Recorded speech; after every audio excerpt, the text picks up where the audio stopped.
Less than 6 months after being removed from the endangered species list, brown pelicans on the Gulf Coast are at risk again, as oil covers their habitat and threatens their survival.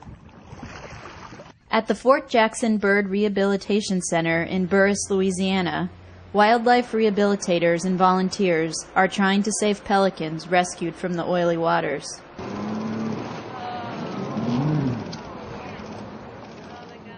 The birds are caught in the field by teams that are led by U.S. Fish and Wildlife Service, and then they're transported here. And once they get to this facility, the first thing that they see is the veterinary team. So the veterinarian and her staff give them a full physical. The birds that we're seeing here are more heavily oiled than birds that we've seen in other spills. We're making sure they're not hyperthermic or hypothermic, and we're taking their temperature upon intake. We're looking at blood samples. While BP is paying for the operation costs at Fort Jackson, 2 bird rescue groups are staffing the center, which has seen 600 birds so far. Nearly 400 have been brown pelicans, which is an iconic symbol in Louisiana, appearing on both the state flag and state quarter. But many are wondering if the pelicans can bounce back again and survive the spill. These pelicans, the brown pelican, has really had a tough couple of years, and this, I'm afraid, is definitely not good. And it's right in their nesting habitat, and there's babies out there. Jay Holcomb, who has worked on oil spill wildlife response for more than 20 years, says the way pelicans feed makes them particularly vulnerable. You know, they fly over, see fish, and they plunge feet into it. Well, the fish go under the oil. We actually had people that saw the fish jumping on the oil, and the pelicans and the gulls were trying to get it and getting stuck in the oil. Oil affects the pelican's ability to regulate their body temperature and can also impair the bird's ability to fly. But before the oil can be washed off, the pelicans have to be stabilized and rehydrated. Each bird goes into a holding pen for 12 to 24 hours to de-stress. They've been captured, they've been handled, so we want to get those stress hormones back down before they're washed.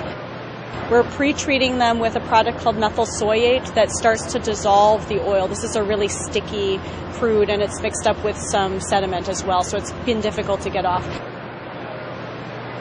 Then there's a wash process that is 4 or 5 tubs of hot soapy water. We do use 104-degree water, which is body temperature of the bird. So the wash, again, is a really stressful time for the bird. It's the most stressful 45 minutes of its life, probably.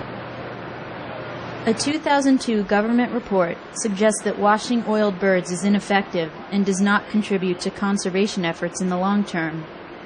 Many wildlife biologists also doubt whether cleaned-up birds will survive after being returned to the wild and suggest that euthanasia might be more humane. But Holcomb says a significant number will recover. Right now, the survival's really high. You know, it's like 90% or so. The long-term expectation for them is good, but you can never tell until down the road.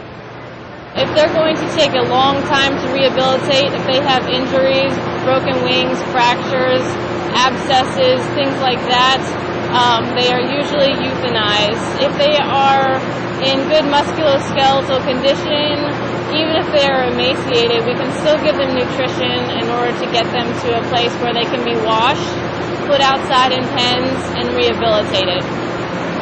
If we get these birds early enough, the survival rate, especially for a brown pelican, is very, very high. Most of these birds will be re-released into the wild, which we really look forward to. The U.S. Fish and Wildlife Service is handling the release of all rehabilitated birds. Brown pelicans from the Fort Jackson Center are being relocated to the Aransas National Wildlife Refuge in Texas. Erica Brecky for On Earth magazine.